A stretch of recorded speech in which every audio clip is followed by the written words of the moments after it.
Hi, everyone. Welcome to this week's episode of Your Next Business Bestie. My name is Jen Waybor Hart, and I'm your host. This week, I have such a cool guest, my friend Casey. Hi, Casey. Hi. So, Casey and I have such a fun story. We've known each other, oh my gosh, for 17 years. Is Think that so. right? Since freshman year in college, which Freshman would have year of been college, which would be '07. So, that is 17 years. So we lived in the same dorm freshman year of college, and we went to a couple parties together. We hung out. But what's funny is it wasn't until a decade later that we became really close friends. So in 2018, when I moved to Colorado, Casey had also moved to Colorado in that time. You did you live in Texas, but you lived in Texas before lived in Colorado, Texas right? previously. Yep.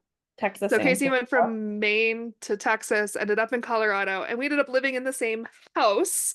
Our darling friend Sarah, who took us both in late 2018 to early 2019, we dubbed the house of Misfits, and it was such a fun chapter. It was a brief chapter because you moved back to Maine, but Yes, it it's was funny because stressful but fun.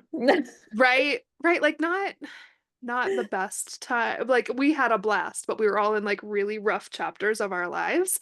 But we had fun. Our morning coffee dates every day and yeah. But so we lived together.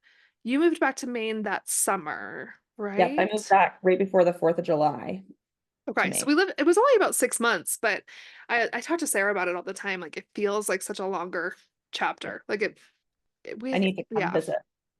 yes, you do. So House of Misfits chapter, we were all kind of figuring out what the hell we were doing with our lives. I had just started my business. What were you doing for work at that point? Well, I had kind of was unemployed because I had just had my son. And I moved in with Sarah, which is 70 miles from my previous job. So when I moved there, I could work for the same company, but I just worked like 1 day a week, 1 or 2 days a week doing evaluations, occupational therapy. Um, Yeah, then I tried to do some work online and I pretty much didn't do much. that's funny because yeah, I'd forgotten Rev. We were both doing transcriptions for Rev, if anyone out there's heard of Rev. Um, but we quickly realized it was a lot of work for pennies on each one, which yeah, was not fun. But anyways, I got way ahead of myself. Casey, why don't you tell everybody what it is that you do now? So I'm still an occupational therapist. I ended up moving home to Maine, not finding really any jobs. Was a single parent at the time. I moved home living with my mom. I got a job waitressing, wasn't really my thing. I had a master's degree and something that I wanted to do. Started working as an occupational therapist in a nursing home, which I had always been working with kids. So when I was working there again, wasn't my thing. I did it, but it wasn't my like drive and passion. So what I ended up doing is opening a private practice. It was just myself seeing clients out of my mom's house. For the first like month, I started seeing clients in February 2020. But then, as we all know, the COVID pandemic happened in March, which actually was a positive. I remember I had a little fax machine that printed out faxes. I didn't have anything electronic then. And I remember going to Walmart with my mom just to kind of get out of the house during COVID. And I Yep. came back and I had 20 faxes on my fax machine of new referrals for patients to see. And I was like, oh my goodness, I can't see 20 kids like by myself. Yeah. Um, so when the world opened up, I ended up renting a building that, long story short, we ended up buying. In June, I rented a building and I hired a speech therapist that worked for me online and another OT. And then we've just kind of expanded. Now I have 14 employees and two locations. That's So crazy. I remember you talking about opening your own, and we were all so sad that you were moving back to Maine to begin with. But it's crazy the growth that you've seen so quickly. So let's back up. What is your educational background? We both went to UMaine. What's your bachelor's degree? I have a bachelor's degree in psychology and a master's degree in occupational therapy. Is this the route you saw yourself going? Yes. Yeah. It's always kind of been like a dream of mine to open my own business. My parents were both Mm. entrepreneurs and my grandparents were. Actually, my location is in the building that my grandfather had his grocery store in now. So when he had his grocery store, I That's so always went cool. in as a kid, and it was kind of like, you know, kismet, so to say, that I ended up working where he had his store. We currently Yeah. rent the building that we're in. We've had like a lot of moving parts because we've just expanded so quickly. Yeah. Um, but it's been kind of cool to see that we're in that building and Yeah, and I know from my time living in Maine that finding occupational therapists can be a struggle for people. Mhm. Um, let's talk what does the occupational therapy industry look like, especially in the state of Maine? um, well, for kids, when a kid is like from 0 to pre-K age, they can get services through CDS, which would be school-based services. Um, for the kids from 0 to 3, they don't get direct therapy services. They get like a parent coach. So the coach will come and they'll consult with the therapist because honestly, there's not really a lot of us. So they consult with a therapist and get strategies, and then they go into the homes and do that. From 3 to 5-ish, they will have direct therapy. So there was like a big gap of direct therapy services that were missing. There aren't a whole lot of outpatient clinics in the Yeah. state. Um, I think there are more now. Um, but I live in a very small community and we see about 300 clients. Oh my gosh. And I don't know what the population of Millbridge is or the population of Machias, but people drive from like 60 miles to come and see us. And the cool thing is about our services is that you can get services in the school and then also get outpatient services because they're two different models. So we can work on like self-help skills or emotional regulation skills where they don't really work on that as much in the school unless it's impacting their school. The other cool thing about our services is there are some kids in the school district that just kind of fall through the cracks. Like there are kids that still need services that might not qualify because they do well enough in the classroom that they Yeah. won't provide the services. We can pretty much see any kid that would benefit from services. So we see a lot of kids that have ADHD that have a difficult time organizing their materials or a difficult time managing their emotions. Um, I actually have been diagnosed with ADHD myself since moving home to Maine, and it's been like, oh, this is why I do this job. It's so funny. My friend Meg's, her episode will go live a few weeks before yours. She is late diagnosed ADHD. I am not officially diagnosed, but I'm, 99% sure that I have ADHD. And I have so many friends that are late diagnosed female entrepreneurs, ADHD. Like Yeah. so many of us are like, oh, yeah, that's why I've done things the way I've done them for the past 30 years. Like, okay, cool. And I'm like, oh, wow, this is why I relate to these children. Yeah. Because I was like that as a child. Like I would have never qualified for OT services in school because I was a great student. But my teachers was always tell my parents, like, she talks a lot. Her desk is messy. She can be rough with the other kids. She, gets her work done really quickly. So now I'm Oh, like, okay, I get it. As an adult, I've learned strategies, and I think being an OT has helped because we learned these strategies to teach the kids yeah. to deal with it. But that's been kind of an interesting journey of like self-realization, but also getting skills for myself and to help the kids that I work with. Yeah, I mean, it's cool because then you get to understand your brain a little bit more. And it's like you're getting a little insight into, Casey of 20 years ago and what you could have used for help and support and resources.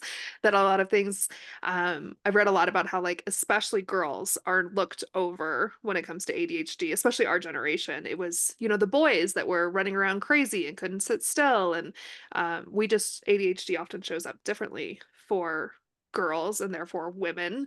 So I feel like there's a whole chunk of our generation that is just in this self-discovery of what is ADHD and how does it affect us. So you went from being overwhelmed with 20 requests for clients in 2020 to seeing 300 plus patients. What has that growth looked like? I mean, that's quick. Here we are, late 2024. So, I mean, really, you started in February of 20, but then you couldn't do a lot for a chunk of that year at least. What has that growth looked like? What's the hiring been like? What's your staff look like?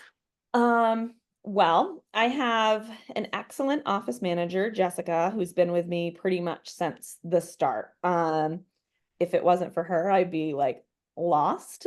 When she started, I was seeing the clients, all the scheduling, all the billing, all the hiring, all the management of staff. And I was like, so she's kind of like my right hand man. I always, bounce ideas off from her.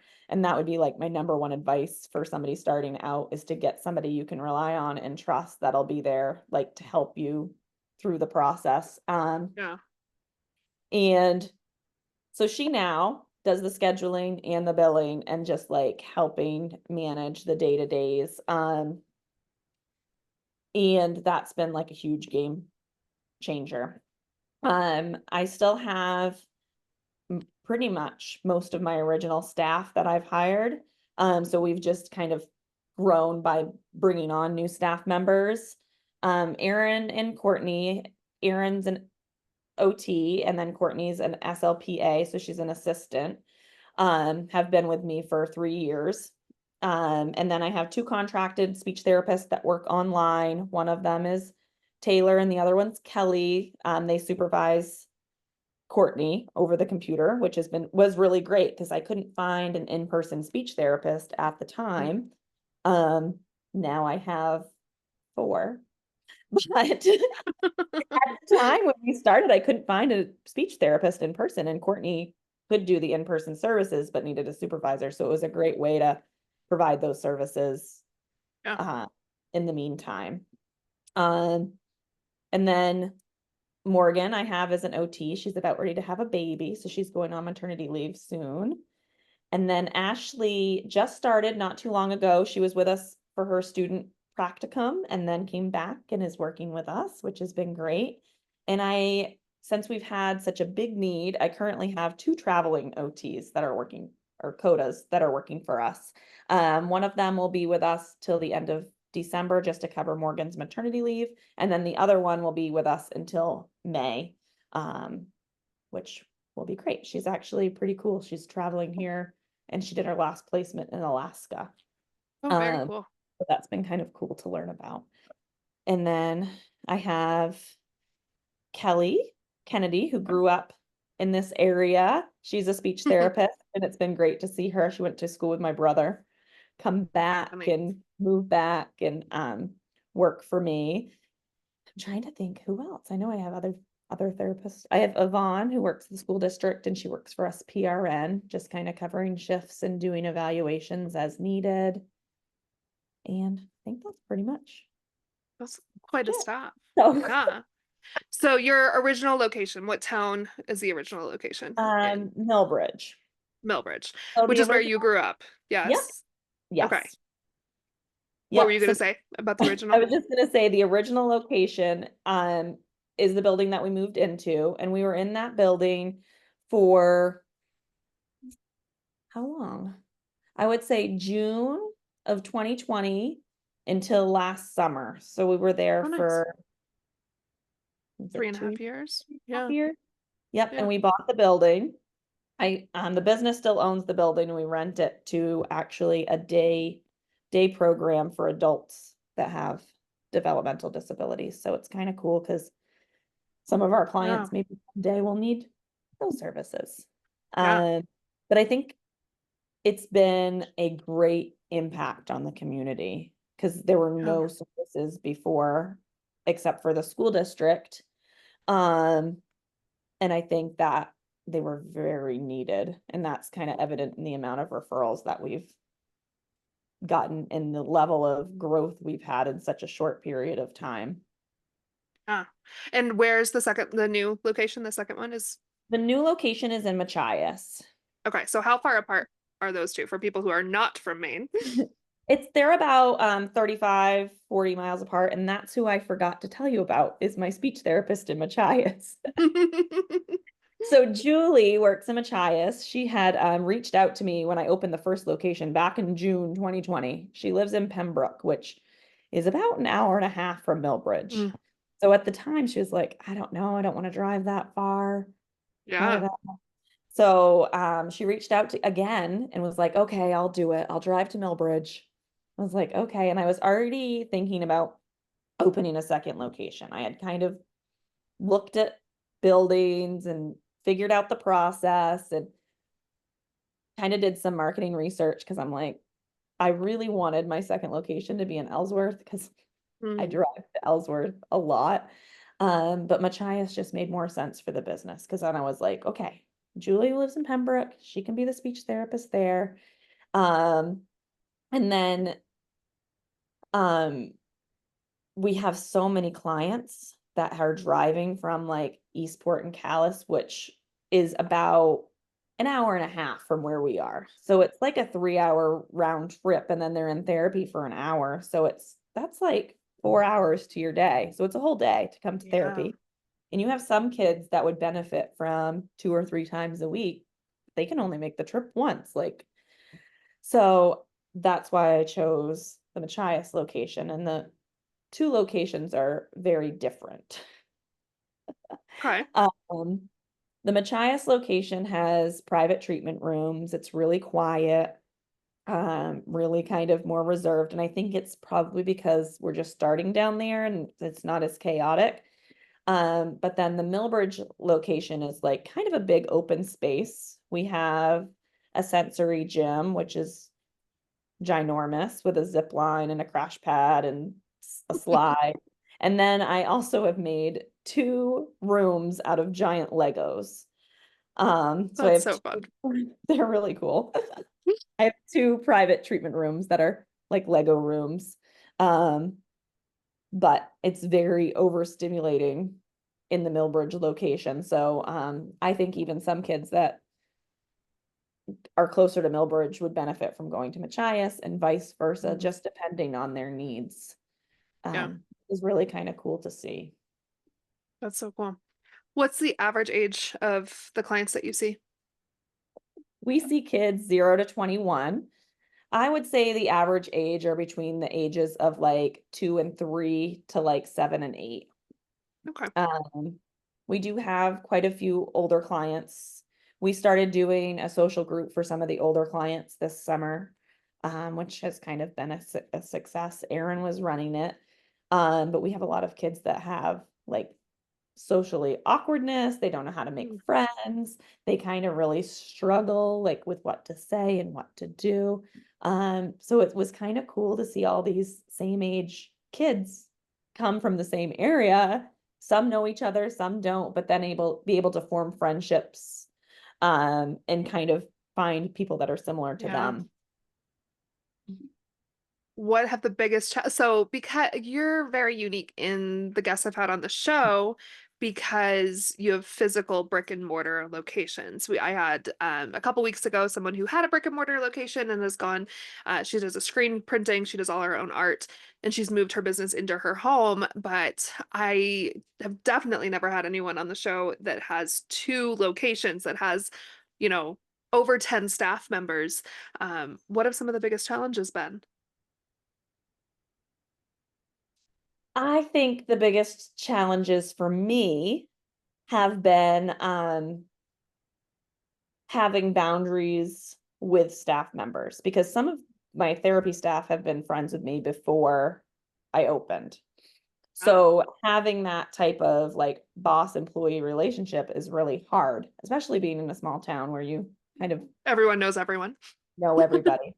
Um, so in the beginning, I kind of wasn't very boss-like, I guess.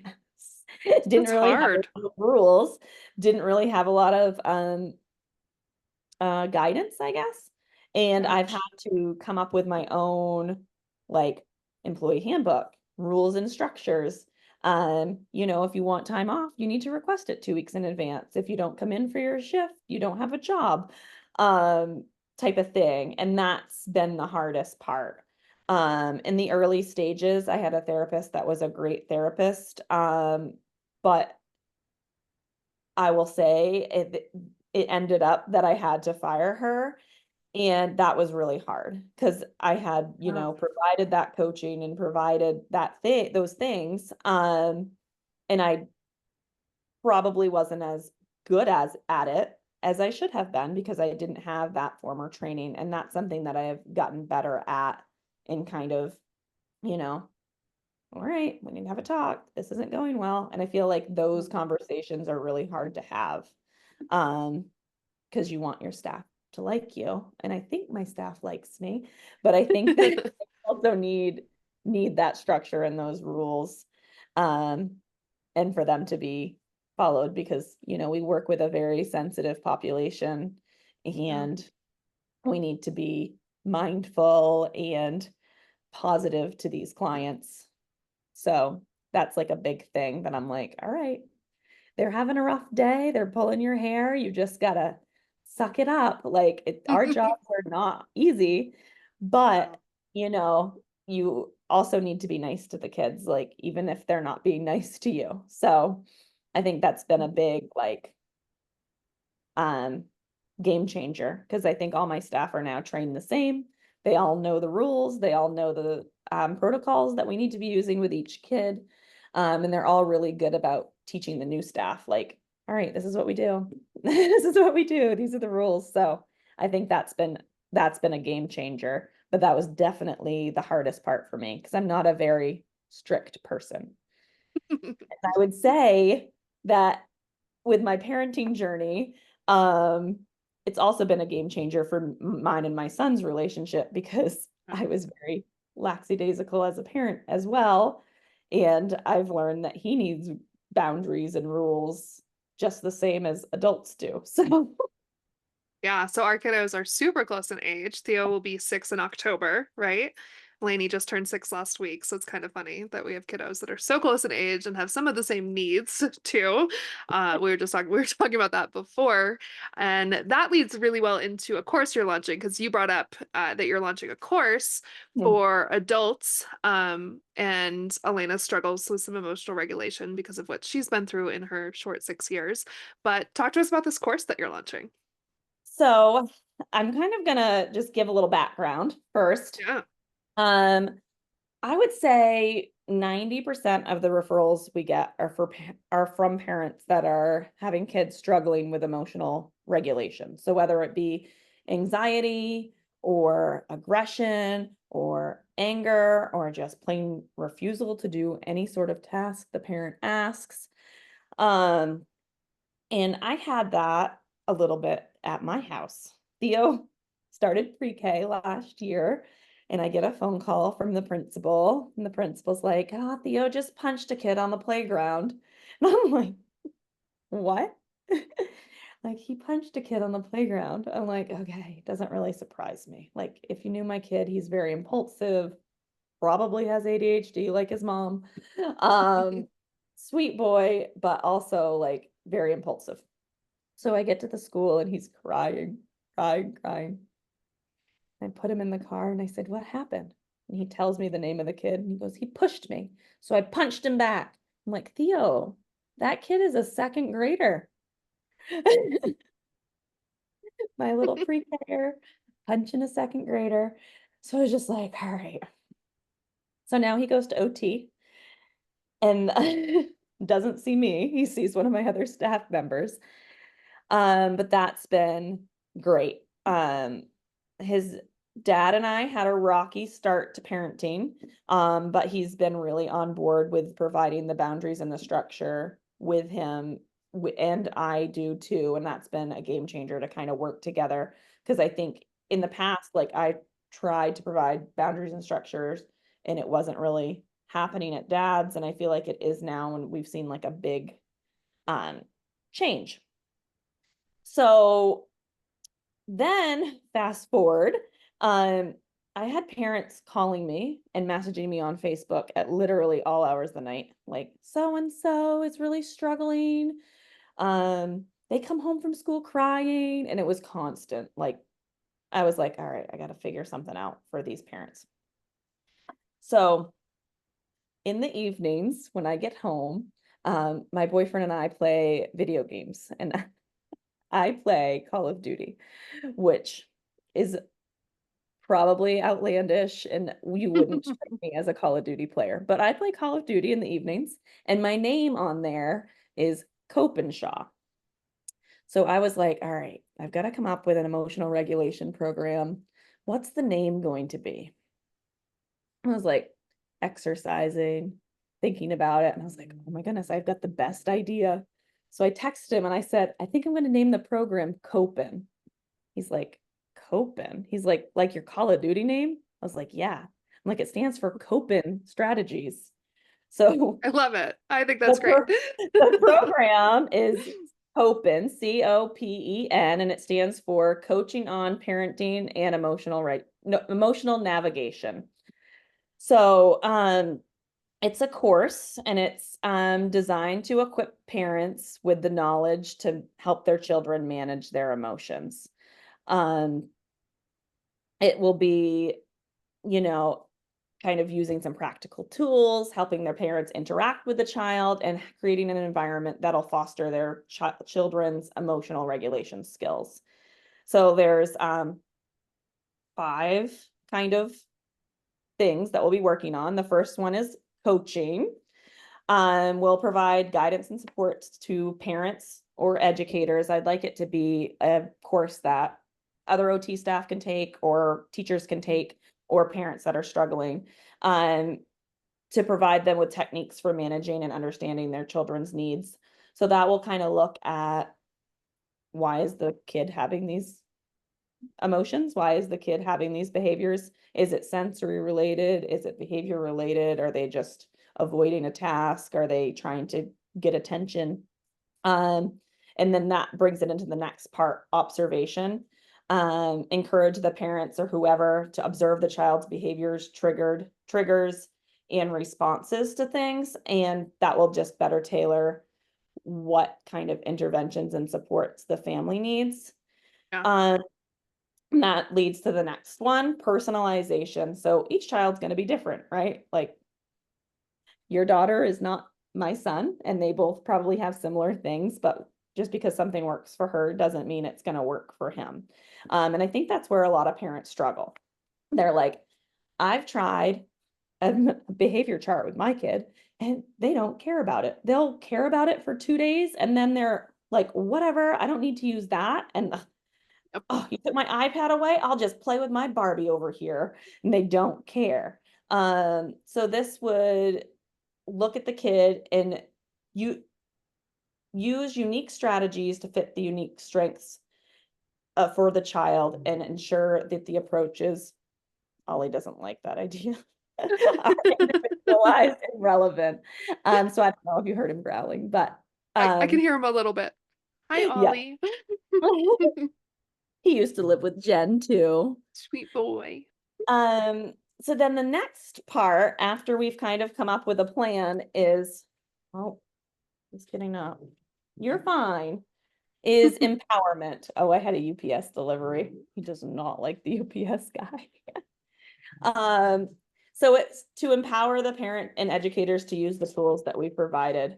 So giving the parents confidence to handle challenging situations.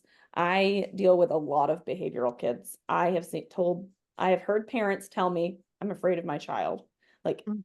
and that's not a good place to be in, because if you're afraid of them, you're going to give them anything they want, and you're going to make the behavior worse kind of over Yeah. time. So coming up with a way to kind of foster a change in behavior while being safe, but then also giving the parents the confidence that they're able to do it. And then the last one is navigating emotions. So, how to navigate emotional responses for the child and the adults involved to create a more balanced and supportive environment. So, a lot of times, what I'm finding like is if a kid is angry or screaming, that makes the parent feel anxious and worried. And then those heightened emotions for both parties kind of escalates the situation and makes it worse. So I think there's like a co-regulation piece or like an energy exchange piece. Like if you are calm and the kid is heightened, it kind of brings you down. But if you both are kind of at an elevated space, it's gonna rise and then explode. So I Yeah. think teaching the parents how to regulate their own emotions will help the kids also regulate theirs. So that's the program, and I'm hoping that it'll launch in December-ish. Nice. I've written 30 pages of it and I feel like it's mostly done, but I need to like sit down and make videos and I haven't done that. Yeah. So will it be self-paced, something that somebody can buy all the time, that whenever they can just It'll tune be into it whenever? self-paced. I'm gonna have like 3 different things you can purchase. So one is just like regular self-paced. You can go through the course on your own and try to figure out it on your own. The other one would be you could have one-on-one meetings with me and just kind of do coaching Oh, with me as much as you need. And then the last one would be you'd have access to other parents and have like kind of a more of a support group. cool. So Very cool. that's So the December's the goal for that. December is the goal. Are there any plans for more locations? Maybe. Yeah. I haven't totally decided because the Machias location has been a lot. We just opened, when did we open? Maybe 4 or 5 weeks ago. I'd have to look at the calendar to tell you the exact date. Our like official opening date was supposed to be August 1st, but then we moved it to like mid-July for like a soft opening because everything was ready. Curtis, my boyfriend, spent like 17 weeks down there painting and fixing things. My dad had to come and fix the lights, but it's very nice now. Yeah, I mean, that's super recent, but it's crazy how much demand there, how much need, I guess is the right way to put. And I think that's nationwide because you hear about it. I mean, we hear about it out here. There's quote unquote more resources, but there's also more kids, so it's still really hard to find One services. thing I really liked about Colorado that not all states do is that if you have a kid with a disability or any type of thing that prevents them from going to school or needing a nurse, the parents can actually provide nursing care and get paid for it. So that's like huge. And I wish they had that every state because it really is a financial hardship for a lot of the families that we serve. Yeah, I know someone getting certified for that right now to be able to stay home and get paid for it, which is huge. I think, yeah. So the question that I always like to ask, when shit gets hard, when being an entrepreneur is hard, what keeps you going? Um, I would say we bought a camp this year. Curtis and I bought a camp, so that's been kind of a game changer because it's been really nice to kind of go out there and just relax by the water and go for a boat ride and just spend time with him and the kids. He has 3 kids and I have one, so um, kind of just having that like family time and that time to decompress.